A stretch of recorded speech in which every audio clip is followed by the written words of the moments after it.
qui est passé, hein, il faut qu'on en parle parce que c'est très très important. Et pas que pour vous, pour moi aussi.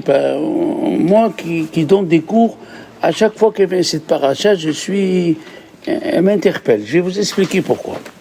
Alors Dieu, il envoie 3 malachim, il envoie des anges. Raphaël pour soigner Abraham, Gabriel pour renverser Sédom et Gomorre, hein, Raphaël pour soigner, Gabriel et Michaël. Ah, Michaël, il est venu annoncer à Sarah qu'elle va avoir un petit garçon. D'accord? Bon. En parenthèse, l'ange lui a dit Vehine ben le Sarah ishtecha. Voici un fils pour ta femme. Et c'est pas le fils pour Abraham, non? Il avait déjà un fils. Alors, et celui de Sarah, c'est pas son fils. Non, il aurait pu dire l'ange, pour pas qu'on se trompe, et voici, tu vas avoir un fils avec Sarah. Un fils pour Sarah. Alors, avant de continuer, vous aurez dû poser la question, pourquoi Dieu il a attendu que Sarah ait 90 ans pour lui donner un enfant? Hein? Il fallait qu'Abraham soit circoncis. Alors, les Chachamim, ils ont dit au sujet de Sarah, Sarah, Michel, avant d'avoir un enfant, elle a prié pour tous les enfants d'Israël qui vont naître. Voilà pourquoi. Tant qu'elle n'a pas fini ses prières pour tous les enfants d'Israël qui vont naître, et la deuxième chose, c'est le Satan. Vous savez, le Satan, il fait son boulot. Et le bon Dieu, il a créé une chose, il envoie des espions. Comment un espion, il rentre dans une ville fermée, d'après vous? La ville, elle est fermée, elle est pleine de gardes. Par où il rentre? Par les égouts. Personne n'y pense que par les égouts, il va rentrer quelqu'un. Et où il est né Abraham? D'un père qui avait un supermarché d'idoles et d'une mère qui était indisposée. Oui, parce que vous pouvez poser la question. Normalement, quelqu'un de pur, il est dans une famille pure. Eh bien, des fois, l'âme, elle est tellement grande que le Satan, il est là à l'affût. Mais il faut être rusé avec le Satan. Il ne pense pas que d'un endroit aussi impur, la mère indisposée, le père qui fait de l'idolâtrie va sortir Abraham. Donc, dès qu'il est sorti Abraham, il a dit aïe, aïe, aïe, aïe, aïe, aïe. Je vais essayer de l'avoir. Qu'est-ce qu'il a fait? Quand Dieu il a créé Abraham, quand Dieu Sarah elle a mis Yitzhak, elle a donné la vie à Yitzhak, Vehine ben le Sarah ishtecha. Et voici un fils pour Sarah. Il est sorti avec une âme de femme. Sachez qu'un homme peut sortir avec une âme de femme et une femme, elle peut sortir avec une âme d'homme. Et alors, qu'est-ce qui se passe? Il se passe que celui qui sort avec une âme de femme, un garçon, il ne donne pas de descendance, il ne donne que des filles. Il ne donne pas de garçons. Et qu'est-ce qui s'est passé? Au moment de la Hakeda où Avraham Avinu, il a touché la trachée artère, l'âme de femme a quitté le corps, et le Satan, il disait, il va le tuer, qui le tue? Il est parti. Au moment où il est parti, Dieu a changé l'âme de femme de Yitzhak avec une âme de garçon. Alors, qu'est-ce qu'il a dit le Satan? Il m'a eu une fois avec Abraham, il m'a eu une fois avec Yitzhak, le troisième, tu vas voir. Qu'est-ce qu'il a fait le bon Dieu? Le troisième, il a mis les deux dans le même placenta. Yaakov et Esav dans le même placenta. Et qu'est-ce qui se passe quand c'est dans le même placenta? C'est pas, des fois les jumeaux ils sont séparés. Et là, ils sont dans le même placenta. Et alors, qu'est-ce qu'il a fait le Satan? Il a fait de sorte que Esav sort en premier et qui tue Yaakov dans le ventre. Qu'est-ce qu'il a fait Yaakov? Il a pris le talon de Esav. Ça veut dire que Dieu lui a dit, tu touches Yaakov, je tue Esav. Et là, quand la chose se répète 3 fois, le Satan n'y peut plus. Ça, c'est une règle générale. Voilà pourquoi c'est écrit Veine bel Sarah Ishtecha. Ça veut dire que vous verrez ça dans votre vie. Pour venir au cours, les 3 premières fois vont être très difficiles. La même chose pour aller à la synagogue, les 3 premières fois vont être très difficiles. Le bar mitzvah, les 3 premiers mois pour se lever tous les matins vont être très difficiles. 3 fois. 3 fois, quand tu fais une chose 3 fois, ça devient une certitude. Donc, il a reçu 3 anges, Gabriel, Raphaël et Michaël. Mais la Torah, elle dit, et Rashi Hakadosh nous dit, ils étaient comme des Arabes. Ça veut dire, on ne dit pas des Arabes avant, il n'y avait pas les Arabes. C'était des nomades dans le désert. Voilà. Le problème, il est là. Le problème, il est que Michaël, il était en train de parler à Sarah, à Abraham. Il a dit, l'année prochaine, tu vas avoir un fils pour ta femme. Et elle a rigolé. Sarah, elle a rigolé. La question, elle est que le Ramban, tout le monde pose la question, comment Sarah a rigolé? Pourquoi elle a rigolé? Et il y a une grande question, que normalement, on doit mentir pour faire la paix dans un couple. Il faut mentir. Si tu vois ton mari il va s'énerver si tu lui dis ça et ça et ça, il faut mentir. Faut mentir à ce point-là que Dieu il a dit efface mon nom. Un homme qui a des soupçons sur sa femme, on faisait monter la femme au Beth Amikdash et on écrivait des pesukim, des versets, et dans les versets il y avait le nom de Dieu. On l'effaçait avec l'eau du Beth Amikdash et du sable, et on lui donnait à boire à la femme. Et Dieu il a dit efface mon nom pour qu'il y ait la paix, qu'il n'ait plus de soupçons envers sa femme. Comment dans cette paracha, Dieu il fait le contraire de ce qu'il a dit? Dieu il vient chez Abraham et lui dit pourquoi Sarah elle a rigolé? Qu'est-ce que tu es en train de faire, Kadosh Baruch? Tu es en train de faire des histoires dans un couple. Tu as compris la question? Comment c'est possible que Dieu il vient, lui qui l'a dit efface mon nom pour faire la paix, lui il vient il dit à Abraham pourquoi elle rigole Sarah? La réponse elle est, les enfants, et c'est le cours, une partie du cours d'aujourd'hui, la base d'une personne ou d'un couple, c'est la émouna. Et c'est ça ce qu'il dit le Ramban. Le Ramban, il dit, pourquoi Sarah a rigolé et elle n'a pas cru dans la nouvelle qu'elle va avoir un garçon? Alors, pour répondre, pour atténuer la question et dire que Sarah Imenu, notre matriarche, elle a rigolé, elle les a pris pour des gens simples. Ils sont venus c'est des anges qui sont venus avec l'apparence de nomades. Et un nomade, il va me dire ce qui se passe. C'est pour ça qu'elle a rigolé. Mais en vérité, le Ramban, il dit, fallait qu'elle dise Amen, Kenny Ratson.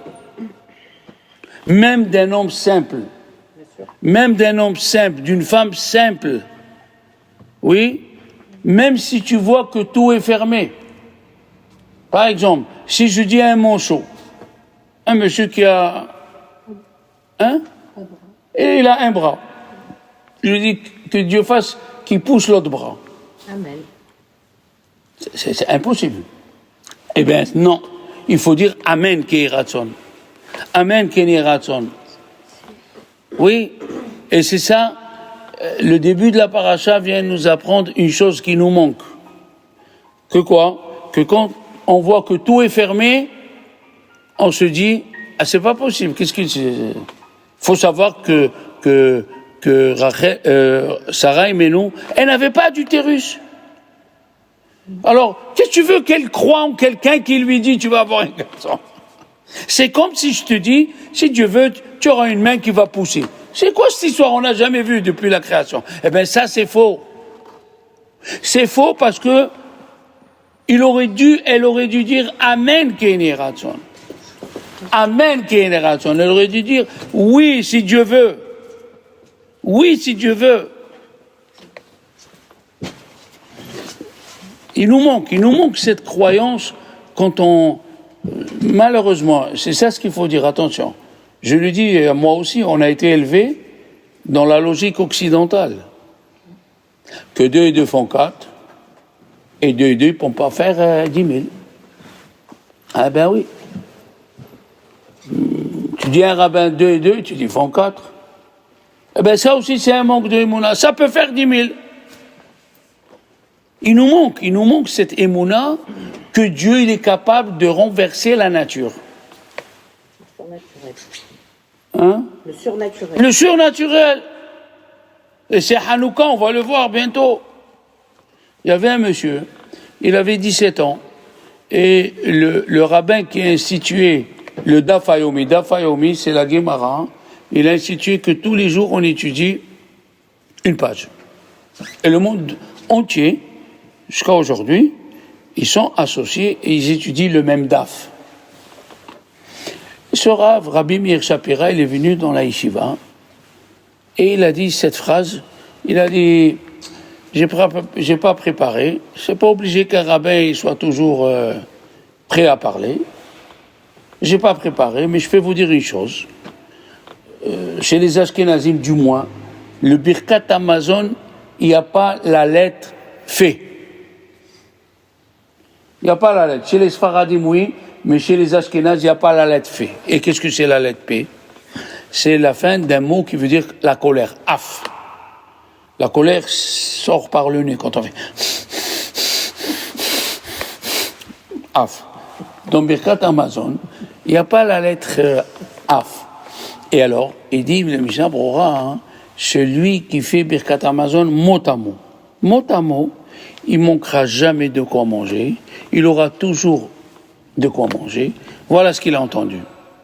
Et depuis, même à Bnei Brak, il fait Birkat Hamazon, elle lui dure un quart d'heure. Alors que nous, on croit qu'on est dans les... dans le sport, il faut qu'on la finisse vite. Baruch, Ata, Hachem. Ils lui ont dit comment il fait un quart d'heure, ils lui ont dit comment tu as survécu au camp de concentration. Il a dit, quand le Rav nous a parlé, j'ai pris ça à cœur. Et quand je suis arrivé, parce que les trains arrivaient, ils descendaient, et il y avait celui l'officier allemand qui disait celui-là à la mort, celui-là qu'est-ce que...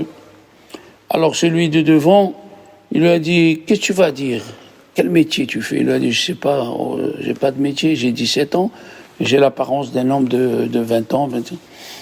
Il a dit, moi je suis cuisinier. Dis, toi aussi que tu es cuisinier. Ils sont passés, il lui a dit, qu'est-ce que tu fais? Il a dit, cuisinier. Il a dit, j'ai passé les 5 ans de guerre dans la cuisine. Donc j'ai jamais eu un manque de quoi manger, ni de quoi dormir. Et il a fait le vœu que s'il arrive en Israël, il ajoute 5 minutes en plus dans Birkat Hamazon. Donc de 20 minutes, il est passé à 25. Pour quelqu'un en pleine guerre, il a eu cette émouna qui va s'en sortir. C'est ça. Et le Midrash nous raconte une histoire dans le début de cette paracha, une histoire vraiment importante. Un monsieur, il est venu avec 2 bouts de fer chez le maréchal Ferrand. Il a dit, vous pouvez me souder ces 2 fers? Il a dit, le maréchal Ferrand, mais c'est moi qui te les a créés.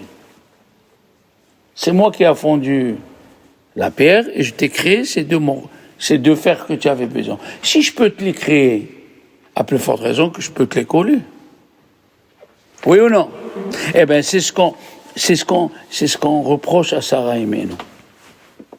On reproche à Sarah, tu n'as pas, c'est vrai, tu as 90 ans, tu n'as pas d'utérus, tu as rien, et ce qu'on te demande, c'est comme si tu as entendu qu'il y a une femme ou un homme qui a des ailes. C'est comme cette histoire.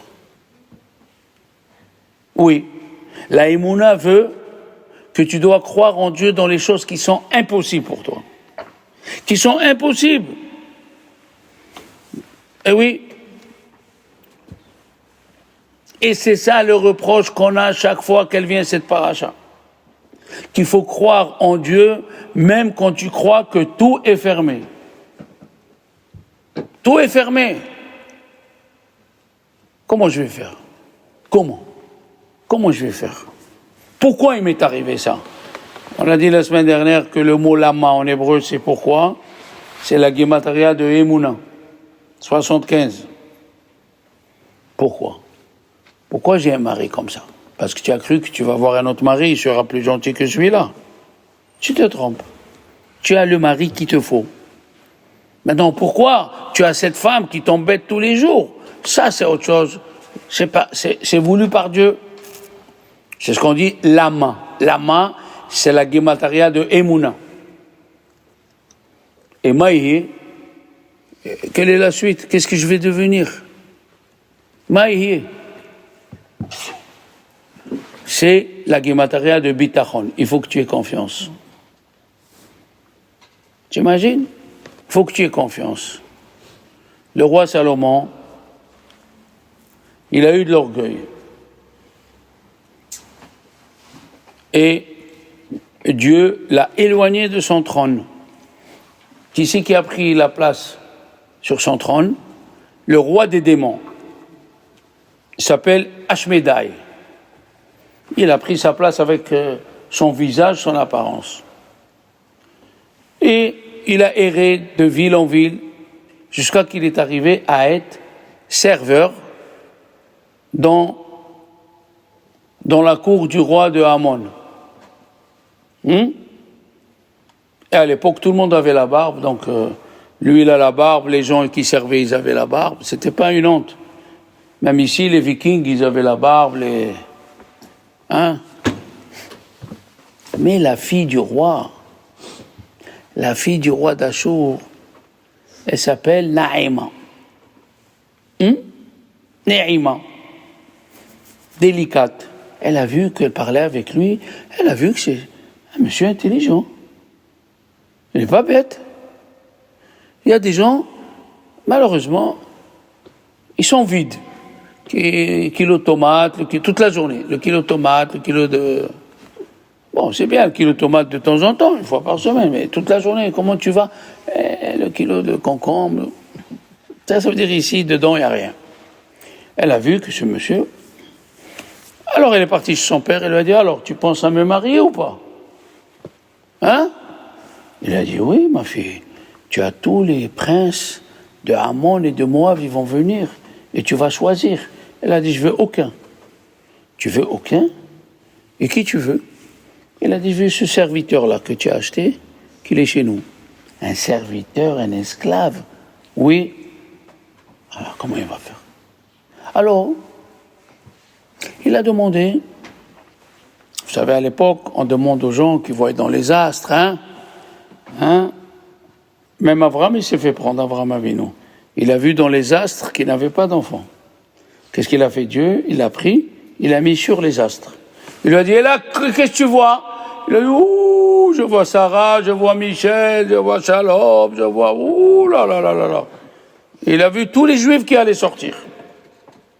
Mais sous les astres, c'est un désastre.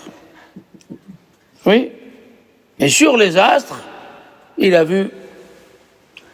Alors, il a demandé à ces sages-là, qu'est-ce que je fais avec ma fille? Il a dit, écoute, si vraiment c'est sans mazal, tu les prends les deux et tu les mets dans le désert. Si on les retrouve un an après, c'est que Dieu l'a voulu. Si on les retrouve morts, c'est que c'était un coup de tête de la fille ou du garçon. Des fois, ça arrive comme ça. Les parents, ils veulent pas. Mais quand Dieu, il veut, il veut. Ils les ont pris. Ils ont pris le roi Salomon. Ils ont pris Madame Naïma et ils l'ont mis dans le désert, en plein milieu du Negev. Mon frère, il a fini lieutenant dans l'armée israélienne. Il a dit, pour savoir si tu vas être capable de diriger, on te jette en plein milieu du Negev avec une carte et une boussole. Adam Akel. Il a dit combien ils se sont trompés, ils étaient en Jordanie. On est parti les chercher en Jordanie. Ouais, c'est pas facile. Alors, cette femme, Naïma, qu'est-ce qu'elle a fait? Faut connaître l'histoire. De là-bas, on tire la Emouna. Il n'y avait plus d'eau. Qu'est-ce qu'elle a fait? Le roi Salomon était par terre, en train de mourir. Elle a levé les yeux au ciel, elle a dit, Akadosh Baruch Hu, je me suis collé à lui, parce que j'ai compris que ta religion, c'est la vérité, et que toi, tu es le vrai Dieu. Est-ce que tu crois que je me suis collé à lui parce qu'il est beau? C'est pas ça. Je me suis collé à lui parce qu'il avait la vérité. Hein? Il avait la vérité. Et je me suis collé à toi, Dieu, parce que toi, tu es un Dieu de vérité. Elle a fermé les yeux. Elle s'est mise à côté du roi Salomon, et entre les deux, il a jailli un ruisseau d'eau. Et elle s'est convertie au judaïsme. Naïma, avec, voilà la Emouna. La Emouna, dans le désert, il va y avoir de l'eau. Dans le désert, il y aura de l'eau. C'est ça ce que Dieu a écrit dans la bouche du prophète, qu'il nous aime, parce que quand on est sorti d'Égypte, on n'a pas dit où on va aller, qu'est-ce qu'on va manger. C'est des questions qui nous arrivent. Je veux devenir juif, il faut que je fasse Shabbat. Mais comment je vais payer le loyer? Comment je vais payer le loyer? Comment je vais manger? La viande cachère, elle est chère. La viande cachère, c'est le minimum, c'est la plate côte avec os, c'est 16 €. Non, 14,90 €. D'accord? Alors, c'est ça l'épreuve. L'épreuve. Comment je vais faire? Moi, je dis humblement, j'ai intervenu auprès d'un couple où le père, il voulait pas que sa fille se marie avec un juif qui ne gagnait que le SMIC. Mais comment ils vont faire pour vivre? J'ai dit, oublié, qui c'est qui te donne à manger à toi-même? Qui c'est qui te donne à manger à toi-même? Et ça va être les épreuves. La Emouna, un juif de la ville de Meknes. Meknes, c'est au Maroc. Ok? Les juifs, ils sont religieux. Tu connais? Ah voilà, Meknes, ils sont religieux au Maroc. Et il y a un juif, il était comptable dans une banque. Après, la banque, elle a décidé, il faut ouvrir Shabbat. Alors, il lui a dit à sa femme, moi je ne vais pas travailler Shabbat. Il lui a dit, fais comme tu veux. Vous savez qu'au Maroc, l'homme moyen juif, quand il se marie, il offre à sa femme, on appelle ça en arabe, semana. C'est quoi semana? Il y a le mot semaine. 7 bracelets. Chaque bracelet pour chaque jour. C'est marocain. Alors, il a mangé ses économies, il ne trouvait pas de travail sans Shabbat. Il a vendu le premier bracelet, le deuxième, le troisième. Arrivé au 7e, il est parti à la synagogue, il a ouvert le Echal, il a dit à Kadosh Baruch Hu, voilà. Je crois en toi, je suis juif, je ne veux pas profaner Shabbat. Et il a pleuré, et il a fermé. En revenant, il rencontre le directeur de banque. Monsieur Assouline, oui, excusez-nous, vous n'avez pas reçu la lettre? Quelle lettre? Je vous ai envoyé une lettre recommandée. On a changé 3 fois de comptable, il n'y a pas comme vous. Tous ils se trompent, ils mettent des chiffres, des pas chiffres. Vous pouvez revenir s'il vous plaît, et on vous donne l'augmentation. Alors il le regarde, et lui, il le regarde parce qu'il était étonné. Et l'autre, il a cru. Il le regarde parce qu'il ne veut pas venir. Il lui a dit, et pour vous montrer notre bonne volonté, on va vous payer le salaire des 2 ans que vous avez manqué. Ça, c'est la Emouna. Bien sûr, il rachetait à sa femme 2 semanas, un gauche et un droit. D'accord? Regardez, nos chachamim, ils disent, le Admour de Kuznitch, il a dit une chose extraordinaire. Il a dit, dans la bracha de Refaenu, il a pris le début des lettres. Refaenu, Hachem, Vénérafé, ça fait 214. Ce qui fait 214, le mot chesed, c'est 72, ça fait 3 fois. Après, Oshienu, Vénévachia, Kitinenuata, ça fait 6 fois. Ça fait 402. Rofé Cholé Amo Israël, ça fait 248, qui font 724. Quand tu comptes tout ça, il y a 13 fois le mot, 13 fois la Midat HaChesed 72. 13 fois 72. Ça veut dire que quand tu pries à Kadosh Baruch Hu, tu demandes à ce que le Chesed il vienne chez toi. Oui? Extraordinaire. C'est ce qui se passe dans la vie d'un juif. On l'a dit la semaine dernière, que la vie d'une personne, elle se mesure à la Emouna. Et tout le monde va avoir des épreuves. Tout le monde. Parce qu'il y a parmi vous, je ne sais pas, des femmes qui veulent se convertir, parce que vous vivez avec un juif, et vous allez rentrer, vous allez dire, tu sais, ça ce que tu fais, c'est pas bien. Et ça ce que tu fais, c'est pas bien. Alors qu'est-ce qu'on fait? Voilà. Qu'est-ce qu'on fait? Rabbi Moshe Shvov, c'était avant la Seconde Guerre mondiale, il vivait dans une ville en Allemagne. Il vivait dans une ville en Allemagne. Et il y a eu un juif qui n'était pas croyant, qui a ouvert Shabbat. Et on lui a dit à lui, à Rav, il y a quelqu'un qui a ouvert le magasin Shabbat. Il est parti, il lui a dit ferme le magasin. Il lui a dit je ne ferme pas. Rabbi Moshe Shvov, il lui a donné une gifle. Boum! Hein? Une talcha en arabe. Talcha, boum! Taille 47. Qu'est-ce qu'il a fait? Ils sont venus, ils ont dit à Rabbi Moshe Shvov, tu sais que cette semaine c'est les élections et c'est lui qui va être élu maire, il va te tuer. Sauf toi. Le dimanche, il a pris le bateau pour aller aux États-Unis, il a laissé sa femme et ses enfants. Qu'est-ce qui est arrivé? La guerre s'est déclarée, donc il ne pouvait plus revenir. Il était à Cleveland, Ohio. Il a créé la yeshiva de Mir. 400 élèves.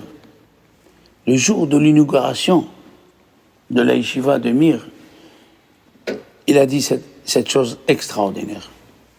Vous savez que le roi Shaoul, à partir d'un certain moment, il n'aimait pas le roi David.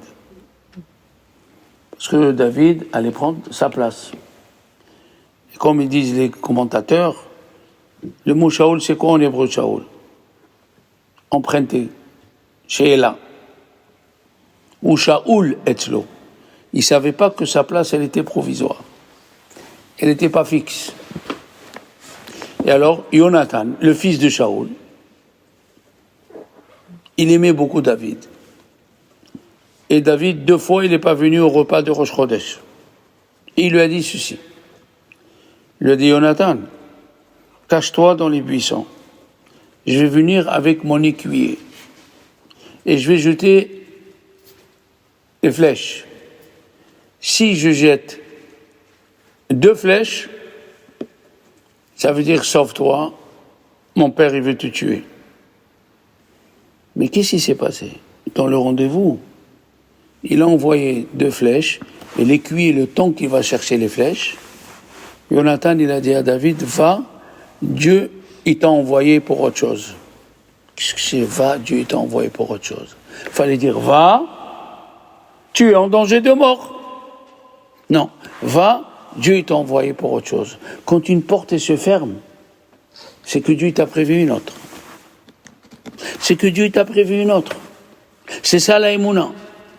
Que tout ce que tu écoutes, tout ce que tu vois, il te concerne. Tout ce que tu écoutes et tout ce que tu vois, ça te concerne. Rabbi Akiva, après 12 ans, il est revenu. Il voulait rentrer chez sa femme. Il a écouté la voisine qui dit à sa femme, c'est quoi ce mari-là? 12 ans, il ne te voit pas. C'est pas une honte. Et elle lui a dit, Rachel, s'il m'écoutait, qu'il reste encore 12 ans. Il a entendu, il a rebroussé chemin. Et pourquoi il n'est pas rentré dire bonjour? Bonjour chérie, comment tu vas? Ça fait plaisir, non? Une femme qui ne voit pas son mari dans les TikTok, dans YouTube, ils mettent le retour des Américains qui, après 8 mois, et ils font de ça à 12 ans, Rabbi Akiva, il n'a pas vu sa femme. Quel TikTok on va lui mettre à Rabbi Akiva? Et après, il reste 24 ans. Et la Torah orale, elle est passée par Rabbi Akiva, un converti. Et les Mishnayot sont passés par Rabbi Meir, un converti. Et le Sanhedrin, il est passé par Shemaya et Avtalion, 2 convertis. Mais c'est des vrais. C'est pas on te convertit aujourd'hui, dimanche et lundi, tu es à la plage en bikini. Eh ouais, ça c'est pas des conversions, ça. Ça c'est de la rigolade.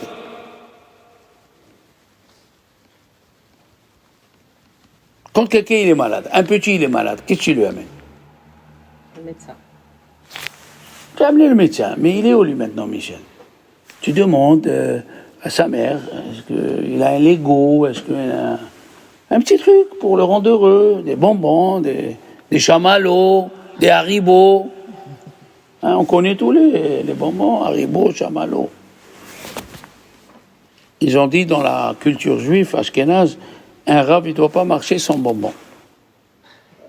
Il faut qu'il ait des bonbons. Les petits, ils s'approchent, voilà.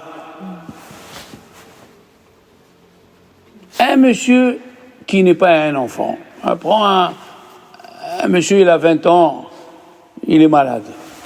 Tu vois ce qu'il aime? Une petite chemise Eden Park avec le papillon. Voilà, je donne un exemple. Un pull, quelque chose qui lui remonte le moral. Si c'est un homme plus âgé, tu demandes à sa femme, qu'est-ce qu'il aime? Ah, couscous boulette, tu lui amènes couscous boulette. On essaye de... Et là, qu'est-ce qu'on voit? Quand un grand rave, il tombe malade, qu'est-ce que tu vas lui amener?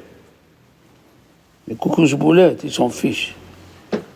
Les chemises, qui est le papillon ou pas papillon, c'est pas ça. On lui envoie des anges. Voilà, Abraham Avinu. Quelqu'un de très grand. Maintenant, la question, elle est, comme tu as bien dit, pourquoi Dieu il a attendu 99 ans pour donner un enfant? Pour donner un enfant à Abraham Avinu. Pourquoi pas avant? Il y a plusieurs réponses. Je vais vous donner d'abord celle qui m'a plu le plus. Enfin, moi, le mot Avraham, il dit Rabbi Nathan Shapira, qui était un grand kabbaliste. Il habitait la ville de Cracovie. Il a dit Avraham, c'est 2 mots. Bar Mea, le fils de sang. Avraham, il y a 2 mots. Bar Mea, le fils de sang. Et il a dit pourquoi? Le fils de sang, qu'il est là, mais là. Écoute ça comme c'est joli. Le mot Mea s'écrit même, Aleph, et Avraham, il a fait la réparation de tous ceux qui étaient avant lui. Même, c'est Maboul. Hein? Aleph, c'est Enoch, la génération de Enoch. Et Hapalaga. Regarde comme c'est joli. Le mot Mea contient les 3 réparations qu'Avraham Avinu a fait aux générations d'avant. Les générations d'avant. Avraham Avinu, pourquoi Dieu l'a créé? Behi Baream. Et les Chachamim me disent, pourquoi tu dis Behi Baream? Behi Baream, c'est le mot Avraham. Behi Baream, Dieu a créé le monde pour Avraham. D'abord, il a proclamé le nom de Dieu. Il a appris à tout le monde que c'est pas tout ton camon, c'est tout ton carton. Ça, il faut le savoir. 2, pourquoi il y a eu le Maboul? À cause du vol. Avraham Avinu, il est venu, il a tout donné aux autres. Il a fait la contrepartie de croire en Dieu et de donner. Et c'est avec ça que le peuple d'Israël va revenir à la Torah. Avec le mot donner. Maintenant, qu'est-ce qui se passe en Israël? Elle m'a dit, ma soeur, tu ne peux pas t'imaginer. Qu'est-ce que les gens, ils donnent à l'autre? Qu'est-ce que les gens, ils sont solidaires? C'est ça ce que le bon Dieu attendait de nous. Il attendait de nous qu'on soit unis. unis, un envers l'autre. Oui, il attendait qu'on soit unis. Alors, Rabbi Nathan Shapira, il a dit pourquoi il a attendu 100 ans? Parce que Abraham, c'est Barméa, et c'est venu réparer le Maboul, Enoch et Hapalaga. Ok. Il y a une autre réponse, très jolie, qui dit, et c'est encore un exemple de Emouna, pourquoi Dieu a fait de sorte que Noah, il a eu des enfants qu'à 500 ans. Pourquoi? Rachid dit, Dieu lui a fermé son ruisseau pour pas avoir d'enfants jusqu'à 500 ans. Pourquoi? Parce qu'à l'époque, aujourd'hui, dans le ciel, on juge une personne à partir de l'âge de 20 ans. Le tribunal terrestre, il juge à partir de 13 ans, mais le tribunal céleste juge à partir de 20 ans. Ça veut dire, on te donne 20 ans pour te remettre en question et tout ça. Mais à l'époque, au temps de Noah, il dit Rachid, on jugeait quand la personne, elle avait 100 ans, un siècle. Comme ça, il dit Rachid. Il a attendu que 500 ans auprès de Noah, il lui a fermé son ruisseau, il dit Rachid, au nom du Midrash, pour que son fils Shem n'ait pas 100 ans au moment du déluge. Et comme tu ne juges pas moins que 100 ans, alors il a attendu. Alors, tout le monde pose la question. Noah, il aurait pu poser la question. Pourquoi Dieu, tu m'as fermé mon ruisseau? Pourquoi je ne suis pas comme les autres? C'est la question. Moi, je vous dis franchement, quand j'étais à l'Yeshiva, ça veut dire, on va dire, 50 ans en arrière. J'ai vu des cas, et après ça m'a donné une émouna. 3 frères, les 3 âgés. Le premier, il avait 45. L'autre, 40, et un 36. Ils n'étaient pas mariés, et ils ont fait Teshuva. Et je parlais avec mon copain. Dis-moi, qui c'est qui va venir épouser un monsieur de 43 ans, je t'en prie? Qui c'est cette femme? Qui c'est cette Mahboula? Une désespérée de la vie. Une qui téléphone tous les soirs à Solitude. Je ne sais pas. Qui c'est qui va épouser un monsieur de 43 ans? Eh bien, ces questions, c'est un manque de Emouna. Akadosh Baruch Hu, quand il veut,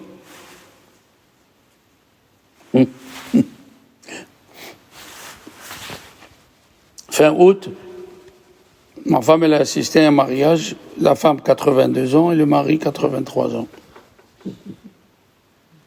C'est un manque de Emouna. Ils sont mariés, les 3 frères. Ils ont des enfants. C'est un manque de Emouna.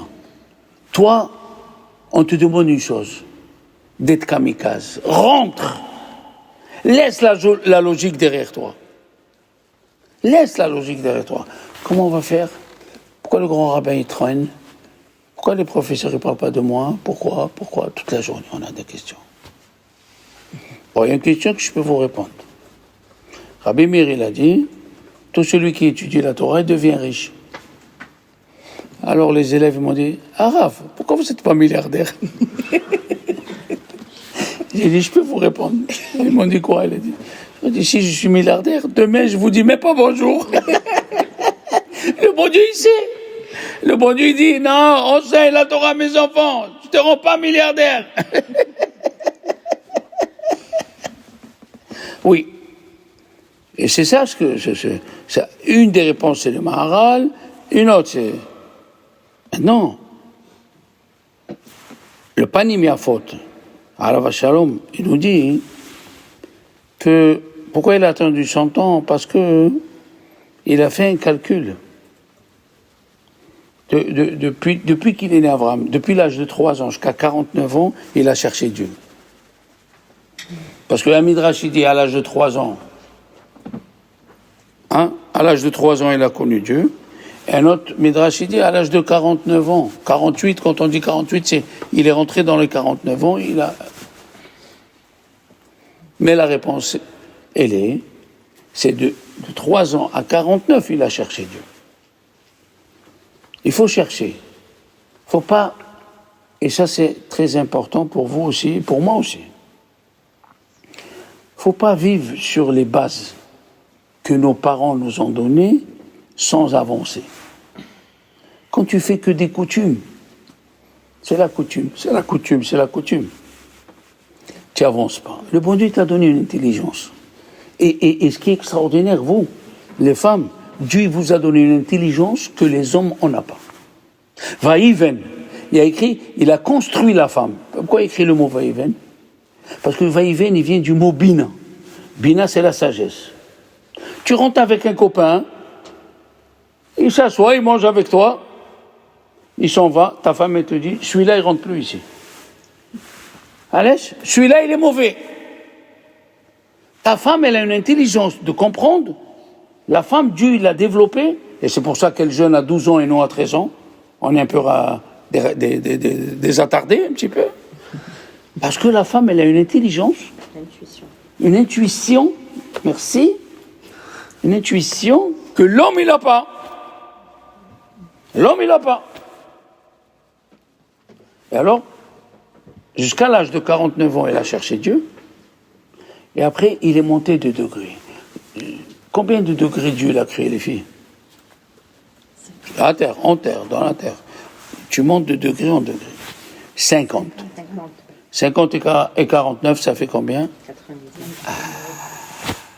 Il est arrivé au 50e degré, Abraham Avinu. Et c'est pour cela que quand Dieu, il a dit, vous montrez au temple et les Kohanim feront la bracha, comment Dieu il a dit? Ko tebarechu. Ainsi vous bénirez. Pourquoi il a dit ko? Pourquoi il a dit ko, mon petit coco? Et d'ailleurs, Abraham Avinu, qu'est-ce qu'il a dit aux deux qui étaient avec lui? Il leur a dit, restez ici, Nelcha venashuva ad ko. C'est quoi ce ko là? Ko, Abraham. Ko tebarechu. Sachez que quand les Kohanim faisaient Birkat Kohanim, ils prononçaient le Shem Amephorach, le nom ineffable de Dieu. Et j'ai le livre qu'il a écrit Abraham Avinu. Moi j'ai le livre, il s'appelle Sefer HaYetzira. C'est bien de l'acheter, de l'avoir, protection. C'est un livre où il y a le nom de Dieu avec l'assemblement de plusieurs lettres et tu peux créer des choses, tu peux te faire des ailes, tu peux... Ouais. C'est Shem Amephorach. Il y a peu de gens qui le connaissent. Une fois, à Ari Akadosh, qui était à Tzfat, en 1500, il était assis avec Rabbi Yosef Karo, et Rabbi Yosef Karo, il a fait une Séouda, parce qu'il a fini une Gemara. Mais Rabbi Yitzhak, il s'appelait, c'est un très grand kabbaliste, puissant, jusqu'à aujourd'hui, on ne fait rien sans ce qu'il dit lui. Rabbi Yitzhak, il était là, et Rabbi Yosef Karo, il a dit, pourquoi tu ne manges pas? Il a dit, parce que dans les galettes, il y a des vers. Tu écoutes ça, Sarah? Ça veut dire que la femme de Rabbi Yosef Karo, elle n'a pas tamisé. Quand tu manges un verre, tu transgresses 5 péchés. Il a ouvert la galette, ils sont sortis les verres, avec les tefilines, les antennes et tout.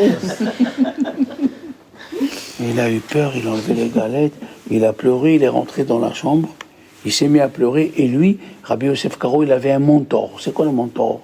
Il a étudié tellement les Mishnayot qu'il a créé un ange, il ouvrait la bouche, et l'ange, il parlait de sa bouche. Il a demandé, comment ça se fait? Ma femme, il a dit, écoute bien, Arizal, il jeûnait, il ne voulait pas manger. Et il t'a fait plaisir qu'il t'a dit des vers de terre. S'il voulait, il aurait sorti un troupeau de bœufs par les galettes. Quand tu as Shem Amephorach, tu peux tout faire. D'ailleurs, le Maharal de Prague, il a fait le golem. Le golem, il est à Prague, en haut de la synagogue. Parce qu'il y a une discussion, est-ce qu'il y a eu le golem ou pas? Il y a le golem. Une fois, la femme du Maral de Prague, elle lui a dit « Amène-moi un seau d'eau ». Elle est partie à la cuisine, elle sort, elle trouve toute la maison. Et lui, il verse l'eau, il rentre, il verse. « Qu'est-ce que tu fais, arrête !» Elle a dit à son mari, elle a dit « Tu crois que lui, il est intelligent ?» C'est un problème. Et Abraham Avinu, alors Shalom. D'ailleurs, c'est écrit, il a couru vers Ve'el Abakar Ratz Avraham. Il a couru vers le bœuf. Pourquoi il a besoin de courir? Il y a un bœuf qui s'est sauvé. Il est rentré dans la Me'arat HaMechpelah. Il est rentré dans la caverne où il y avait Adam Arishon. Il est rentré dans la caverne où il y avait Adam Arishon. Il a vu comment c'était éclairé. Il a parlé à sa femme et lui a dit « Je vais être enterré là-bas ». Donc ils étaient trois. Un, il s'est sauvé, il l'a pas retrouvé. Où il est le troisième? Il a créé avec le Shem HaMeforash. Il y avait des rabbins, ils étaient pauvres, des enfants. Et tous les vendredis, ils créaient un vol Ichvot Shabbat. Ah oui, il y a des... Est-ce que, si vous me demandez, est-ce qu'il y a des rabbins de cette génération? Je ne peux pas vous dire. Ça, c'est des choses, des secrets de Dieu. Moi, j'ai le livre. Mais, je ne sais pas, il faut être saint, il faut jeûner, il faut se séparer. Comme Baba Saleh, 60 ans, il n'a pas mangé de viande. Moi, tu ne m'enlèves pas mon steak, hein, excuse-moi. Faut que je mange. Comme il a dit Rav Nachman. Rav Nachman, il a dit dans la Gemara, moi, un jour sans viande, je ne peux pas rester. Rav Kadouri, 60 ans, il n'a pas mangé de viande. Il y a des gens comme ça. Ils sont sains. Et Avraham Avinu, il a atteint. Alors maintenant, qu'est-ce que c'est le mot ko? Ko, quand le Kohen, il te bénit, il te fait monter de 25 degrés. C'est ça, ko. Ko, il te fait monter de 25 degrés et tu as le chemin plus facile pour atteindre la connaissance de Dieu. C'est comme quelqu'un, on lui a dit, voilà, tu montes, c'est 60 étages, on te donne 2 millions d'euros. Comment je fais? Il lui a dit, un Rav, vas-y, écoute ce que je te dis. Mais un Rav, comment? Monte, il est monté, premier étage, deuxième, hein. Arrivé au 24e, il s'est écroulé, et il y avait le Rav à côté, il lui a dit, tu n'en peux plus? Il me dit non, il lui a dit, j'en peux plus. Il lui a dit, voilà, l'ascenseur est à temps, 25e étage. Tac, il a pris l'ascenseur. Ça veut dire que Dieu te demande, fais. Jusqu'à ce que tu fais, tu ajoutes et tu ajoutes. Ça ne suffit pas de venir une fois par semaine. Il a dit Rabbi Yonatan Aybichis et le Khatam Sofer, le jour où je prie froidement, ma journée, elle passe froidement. Il a prié. Il a prié avec ferveur et a prié. Bon, tu es là, tu pries. Ta tête, elle n'est pas là. Le Khatam Sofer, pour faire Kavana dans la Tfila, il priait debout. Toute la prière. Parce que des fois, tu es assis, le Shabbat, c'est vrai, on est assis avec tu es pris dans tu vois, les chansons, là, tu te sens bien, tu te détends. Or, la prière, on a besoin que tu fais rentrer ta vie dans la prière. On dit en hébreu l'âme de la prière. C'est quoi l'âme de la prière? Il y a des mots que tu dois répéter fortement qui te touchent. Il y a des mots qu'il faut que tu les répètes. Comme c'est dans la Hamida, Vetin Sarartov, et donne une récompense, les Cholabotrim Beshimcha Bemet, à tous ceux qui ont confiance en toi. Tu dois répéter cette phrase. Ou dans Modim, tu dis Al-Hayyenu Amesur Be'adecha, sur notre vie qui est entre tes mains. Qu'est-ce que ça veut dire? Notre vie comme le salaire que tu as, c'est moi. Là où tu habites, c'est moi. Ce que tu manges, c'est moi. Tu vis comme ça? Alors tu as les miracles. D'accord, les enfants, Shavuot Tov, une bonne semaine si Dieu veut.